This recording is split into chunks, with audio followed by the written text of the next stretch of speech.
So the materials I got for this, B&Q hardware shop, we have 4 and a bit feet of polystyrene. These are sold in packs of about 10. They're really quite cheap. I think that costs £7 or £8. Tools for the job, I chose a cold melt glue gun, which I got from Hobbycraft. Again, really not expensive, just a few pounds each.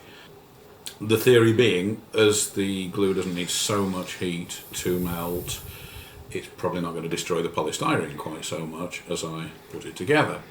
And the other thing I got, because I've always wanted one, was a foam cutter from Amazon. This was about £10. And this has been brilliant for this project, absolutely brilliant, because if you try to use a Stanley knife on that polystyrene, you get sort of little bubbles of polystyrene flying all over the place. This, on the other hand, cuts cleanly and smoothly through it and leaves you sort of a very smooth edge when you're putting the finish on it. The only problem is, though, you really need to make sure you're working in a ventilated space, because when this starts melting polystyrene, it smells bad.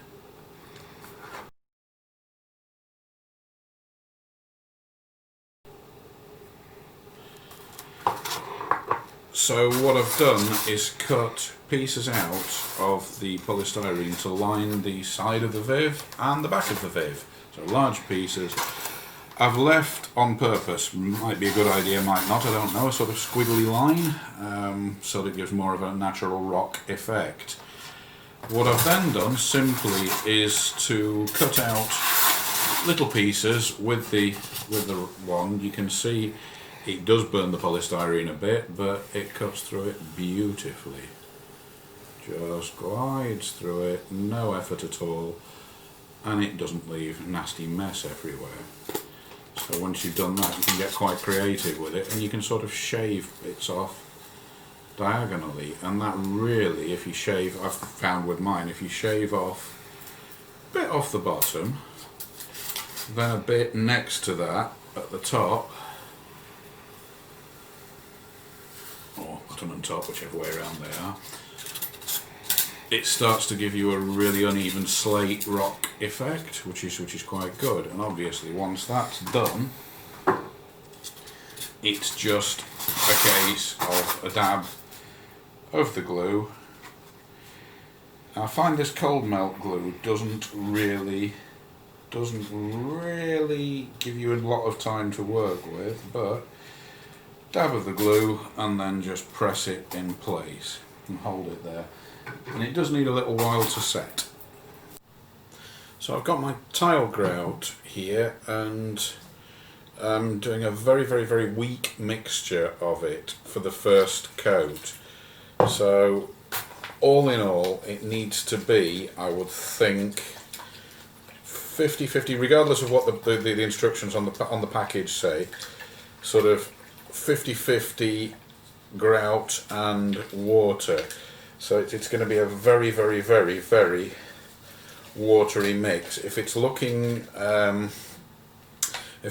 too thick, then just keep watering it down. And it's a bit counterintuitive, because as you can see, the first coat goes on very thinly, and it really doesn't look like it's going to do the job. And I thought it was quite disheartening to begin with. But once that first coat dries, sort of the second and the third look really good. So just mix that up well. You can see the consistency there is really quite watery. It's still sort of sandy. But as we paint it on, and all I've done is just paint the front and the side. And you can see this is not giving a rocky effect at all. And as it dries, it does look quite thin, but it does give does give the sort of second, third and fourth coat a really good sort of base to adhere to. So just thoroughly paint all the edges, all around the edges and the whole piece with this. Let it dry. I mean, I've been leaving this to dry for sort of 6 or 7 hours between coats.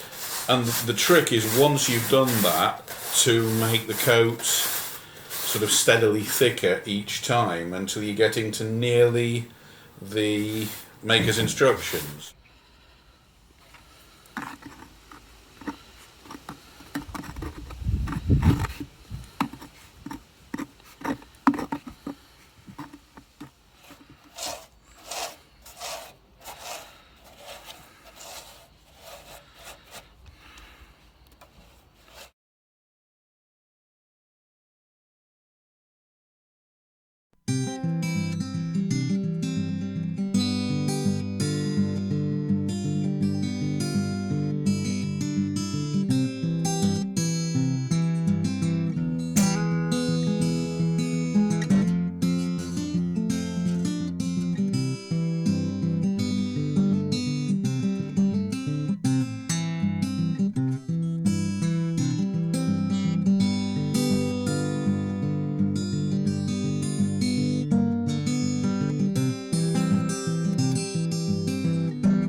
What you want, because it's not going to have sound on it.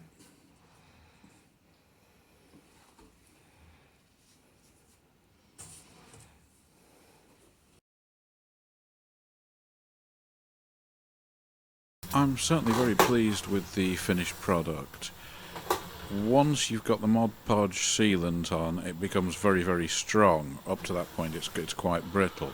It's worth pointing out as well, and you probably saw from the video, that when you paint the Mod Podge on, it looks absolutely terrible until it's dried. But once it does dry, as I say, very, very solid.